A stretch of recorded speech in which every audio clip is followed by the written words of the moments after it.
Tunda Yekwa uqaabilsanaha siyaasadda ee AMISOM ayaa maanta ka qayb galay dood ay soo qaban qaabiyeen xarunta tala soo jeedinta Soomaaliyeed oo lagu qabtay magaalada Muqdisho. Cilmiyeed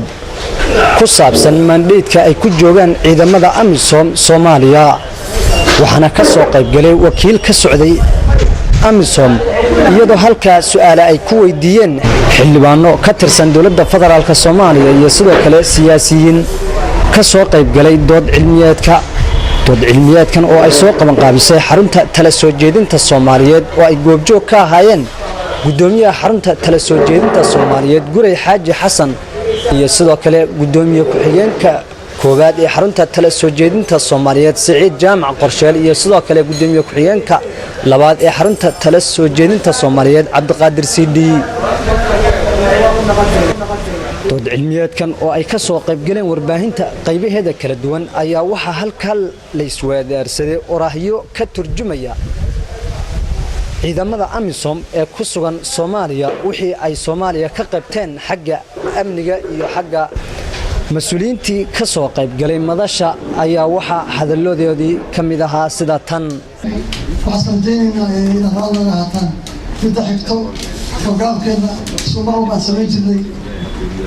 rugtaan waa rug u taagan in mar walba dhibaatooyinka jira ay xaliso ummadda isu keento suurogeliso wax jiro in laga hadlo saas darteed maanta barnaamijka wax badan ka qaadan mayno anagoo dhan nahay xarunta tintaan wax kale maaha qoraan ku sheegnay inaanu mar walba maaragtay waxa dhibaatooyinka jira ama waxa Soomaaliya ka socda ama mar walba maxay ahayd tintaan inay samayso dood furan doodaasoo ah dadku inay waxay su'aashii qabaan meel kasta ha noqoto meel kasta gasheen in ay laga kaafin karo oo maaragtay ummadda loo soo bandhigi karo marka maanta maadaama aan casunnay AMISOM casunnay waxaan nala socda oo ama noo yimi uqaybsanaha siyaasadda ayaa inoo yimi waayo waa la kala qaybiyey maalin siyaasadda laga dhigay maalin waxaa laga this year twice and thank you very much for your very frank views. And I also want to be frank, even though I work for the AU. And as a Nigerian, I think I owe it to you to be frank, to be honest. And your question was about whether the government was actually really building up the armed forces or it was a project.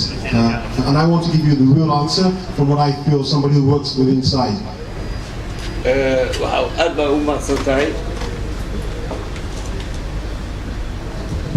aad baa u mahadsantahay su-aasha ay weydiisay su-aal aad macnaha weydiisay waana ku karaamaysan tahay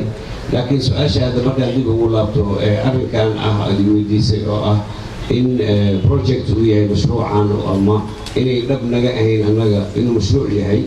oo dowlado kale ay wataan ama inay dhab naga tahay in aan annaga rabno inaan ciidan Soomaaliyeed la dhiso an waxaan kuu sheegayaa inaan rabno inaan ciidan Soomaaliyeed la dhiso ayaan kuu sheegay. I think what we need to understand is that Somalia has progressed. Whatever you say, this country is moving forward. Like I said, I first came to Somalia in 2009. When I first came, I used to sleep in the bushes. I couldn't come to places like this. I am now here with no fear. I'm now here in the midst of you. That shows that security is working to some degrees. waagii aniga halkaan ahayd oo sagaalkii dibiyadii duurkaasi aan jirnay meel aan ku weynay meel wax ka cunay meel wax ka cabnay midna ma jirin marka waan ku faraxsanay buur shaqo adag oo aan ku jirnay maanta balaan buur meesha aan joogo idinku raftii meesha aad joogtaan iyo meelaha shaqo ka cabi kartaan iyo meelaha aad mari kartaan shaqo weyn oo aan qabanay waan ku faraxsanahay shaqadaas waan sii wadaynaa shaqadaas. I would also say that if you look at the security forces you have now, both in Mogadishu and across the regions, they have increased their capacity to the extent that we now as AMISOM fight side by side with Somali forces. And I think it's important for you to understand that Somalia has reached where it is today, not just because of AMISOM, but because of the fact that we have Somali forces working side by side. I mean, and these are forces, I can tell you, sometimes do not have food, do not have water. We have to share water with them on the battlefield. Your troops, the ones that we think are not really that up to par, are people who are sacrificing for this great country. Now, what I would also say to you is that we now have something that shows us Somali is ready to take off. And what is that? I think that document is a transitional plan. waxaan kuu sheegaya waxaa weeye wuxuu yidhi soomaalida horumar weyn bay samaysay soomaalida taqaanayna maaha soomaalida maanta joogta ciidanka aad leedahay soomaali weeye oo masaakiin weeye oo shaqooyinka ay qabteen cid qaban karto adduunka qaban karta ma jirto iyagoo aan raashin haysanin oo aan biyo haysanin bay dagaalyahanna yihiin si fiican bayna u dagaalameen waa wada shaqayn waa wada dhimanay wax badan baan wada qabanay waan wada dhimanaa wada noolaanaynaa xildhibaan foosiye yuusuf xaaji horeyna u soo noqotay ra-iisul wasaare ku-xigeenka dalka ahaydna wasiirka arrimaha dibadda dowladdii federaalka soomaaliya uu hogaaminayay madaxweyne xasan sheekh maxamuud xildhibaan foosiye yuusuf xaaji aad baan uga mahad celinaynaa wakhtiga ayna siisay xildhibaane bal maanta xaruntan tala soo jeedintu waxay qabatay dood ku saabsan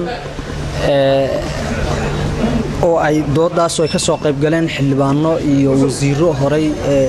xilal hore uga soo qabtay dawladda doodan ayaa waxa diiradda lagu saarayay ciidamada AMISOM ee Soomaaliya ku sugan mandate-ka ay ku joogaan iyo sidoo kale waxa ay Soomaaliya ka qabteen intii ay joogeen waxyaabaha lagu soo bandhigay waxa kamid ahaa in ciidamada AMISOM ay geysteen tacadiyo adigu waxaad haatan kamid tahay jiyaasha dawladda federaalka Soomaaliya bal arinta wax sharciya oo baarlamaanku uu ka soo saaray oo la xisaabtan dhinaca shacabka ay dhibaateeyaan AMISOM oo aad sameeyeen hadaatiin xildhibaanada Soomaaliyeed ma jirtaa waana ka jawaabeen laakiin annaga baarlamaan ahaan run ahaantii dood gaara oo aanu ilaa hadda u furnay ma jirto tacadiyadooda hase yeeshee mar hore waa laga hadlay gaargaar waa looga hadlay dacwadana waa la gudbiyey oo wasaaradaha ay khusayso ee dawladdu waa gudbiyeen waana jireen niman ma garanaysaa dunuub kala duwan maaragtay dalalkooda maxkamada lagu saaray waa waqti waxa lagu jiraa hadda runtii ay dareemeen iyaguna in dadkan xuquuqdoodii ay xaq u leeyihiin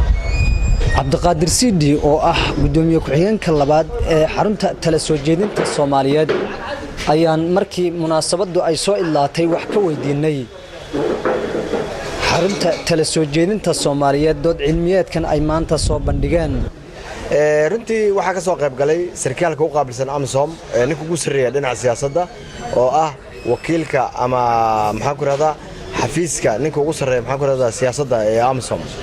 AMISOM political office nin la yiraahdo Dr. Batutu oo asalkiisu Nigerian ah ninkii hore Uganda ayaa lagu bedelay Xaaji Sabir Rumbi lagu bedelay salaaligeeda marka maanta AMISOM waxaan u keenay waxay tahay sababtoo ah siyaasadda loo keenay AMISOM inay AMISOM laftigeeda u sharaxdo shacabka Soomaaliyeed xamba jirta waa AMISOM maxay qabatay nin oday halka ka hadlay walaalkeena Salaad Cali Jaal wuxuu yiri badda kula waa guuxda mana butaacdo maana sidii webi waa socda haduu butaaco bad laakiin waa soo guuxda waa noqotaa hadana AMISOM saasoo kale shacabku sheegeen yiri طبعا way jirtaa xataa soo kale way jirtaa shacabka inay leeyihiin AMISOM shabaabka maxaa ku rawa iyo nimanka argagixisada waxba kama qabato arintaas inay AMISOM afkeeda ku sharaxdo ayaan ka soo dhaadhicinay nilida Simon Wongulu ayaa maxaa ku raada kamid aha ragga maxaa ku raada runtii aad iyo aad arintan aan kala hadalnay oo ah ku xigeenka maxaa ku raada missionka AMISOM ninka halka jooga iyo taliyaasha AMISOM General Paul Lokech taliyaha maxaa ku raada ciidanka Uganda laftigiisa aadid baan maxaa ku raada arintan ugu soo hadalnay محمد عبد العثمان محمد فراديره ستار تي في مقالة مقدشو.